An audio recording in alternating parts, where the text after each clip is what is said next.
All right, I have with me today on our college admissions interview, Dr. Nancy Lawler, the director of the statewide site of Columbus, the Columbus branch of Purdue University Polytechnic Institute in Columbus. So Nancy, thank you for joining me. Thank you.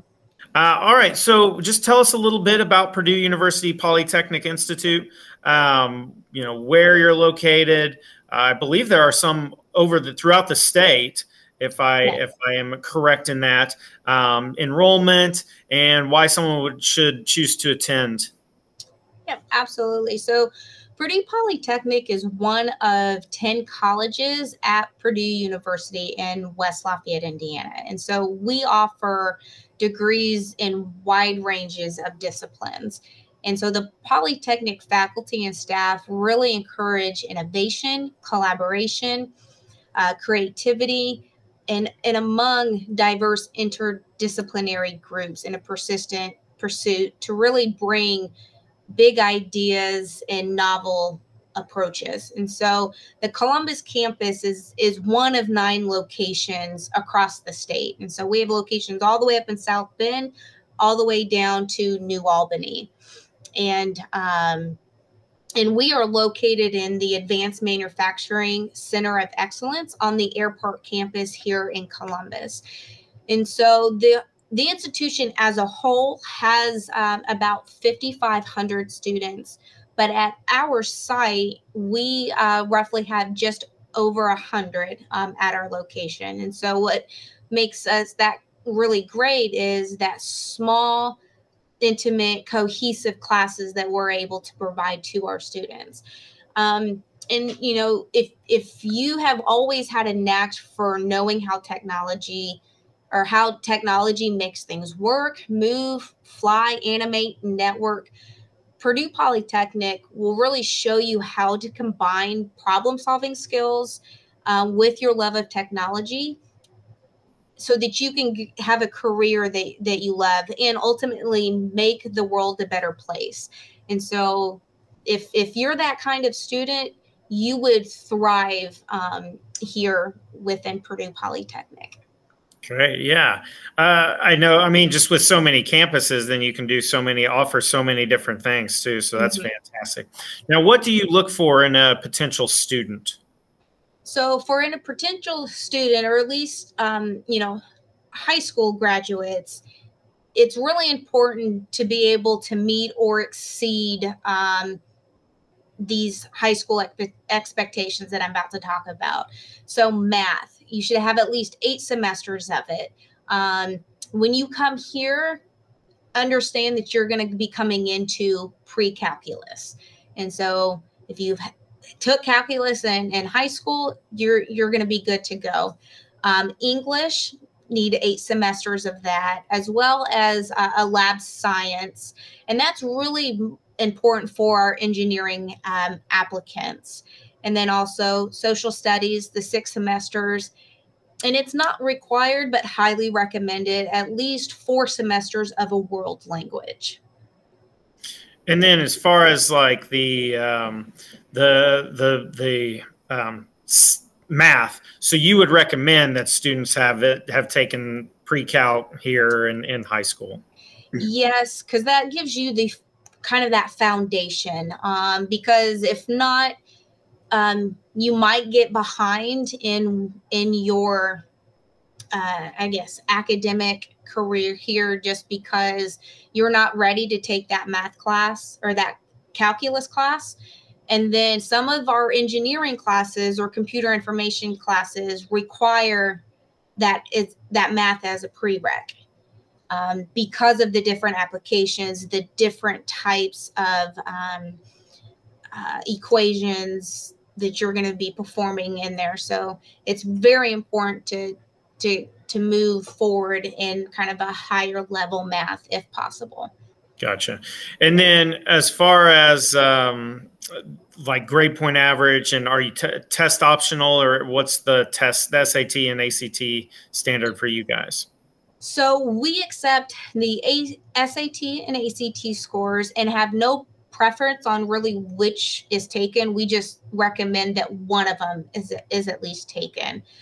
Now, for spring, summer, and fall of 2023, Purdue is considered test flexible, and that means that if a student takes the SAT or ACT,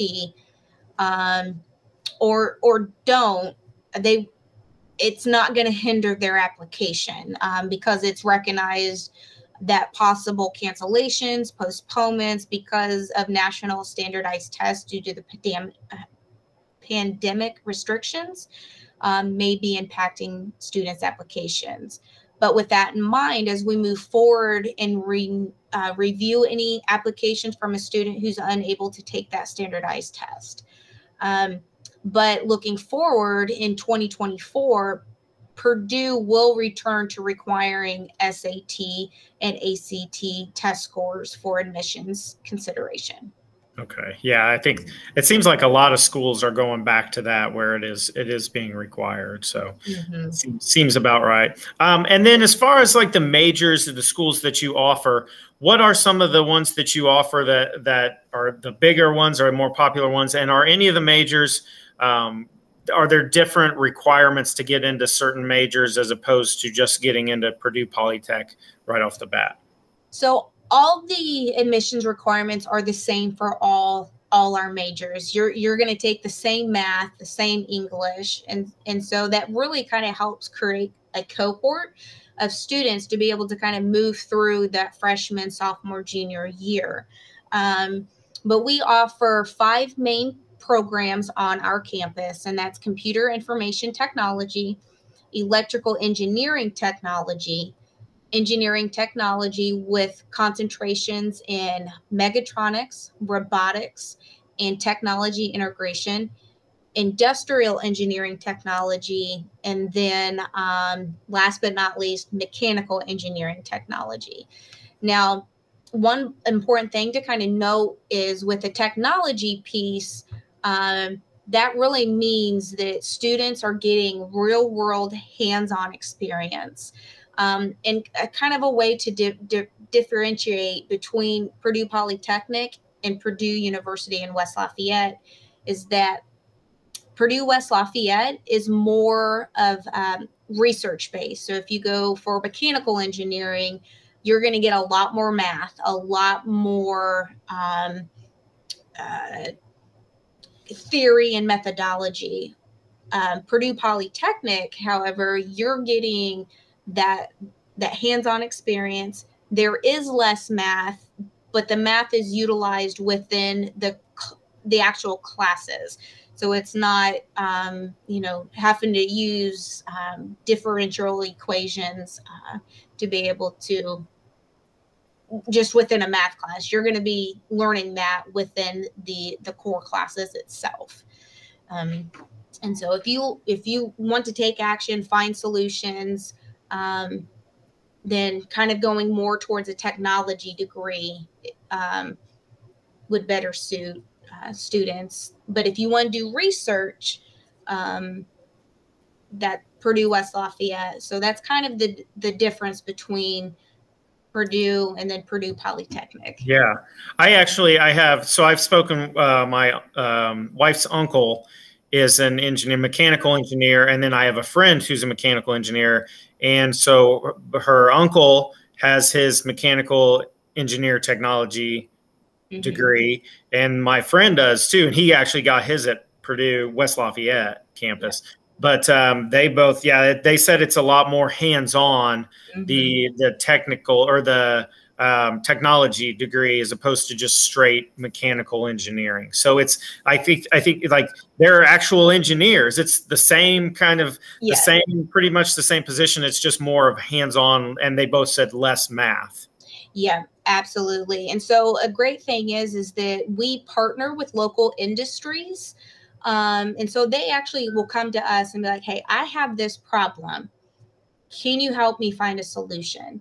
And so we will work with those local industries to help them really throughout the entire year. And so we got a lot of projects that we're working on. And so that potentially would lead into job placement or, a job while you're going to school. Right. Yeah. Let the in-school hands-on approach even better. And then as far as the tuition, that's a big topic right now. How much does it cost to go to Purdue Polytech? And then what are some of the financial aid opportunities that you guys offer? So our tuition is actually lower than West Lafayette. So we are actually $232.80 per credit hour. And then if the class has a lab, then it'll attach another $70.85 to it. But as far as the financial aid, and so as long as you complete the FAFSA, and it's highly encouraged that you complete it by March 15th, to be considered for some Indiana grants. But some of the federal grants are going to be Pell, the Supplemental Educational Opportunity Grant, Teach Grant, Iraq and Afghanistan Service Grant. You also have Indiana grants such as the Franco-Bannon, 21st Century Scholars, Child of Veteran and Officer Fee of Remission, or CVO, and then Adult Student Grant, the Mitch Daniels Early Graduation. And so there are all types of grants that you can utilize, but you have to fill out that FAFSA by March 15th. And so can't stress it enough. But then there's also freshman scholarships. And so a lot of those, there are early deadlines to be able to apply for it, but then there's also department scholarships. So if you're going for computer information, they typically have some of their own scholarships and criteria. So there is monies out there to be utilized. And Purdue has a lot of scholarships to be able to offer to their students. That's always a big topic, and want to make sure you can pay for that. Okay, last one. What's something that you wish you would have known as you were going through this process that you now are aware of? So, if going back,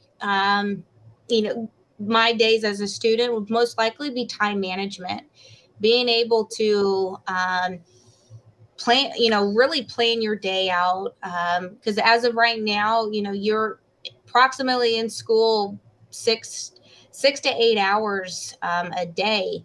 And so here you're only in school maybe in a morning, or you may have an afternoon session. And so to be able to have that time management and be able to plan out your day and say, all right, I got class here, I'm going to study at this time, or I'm going to go to work.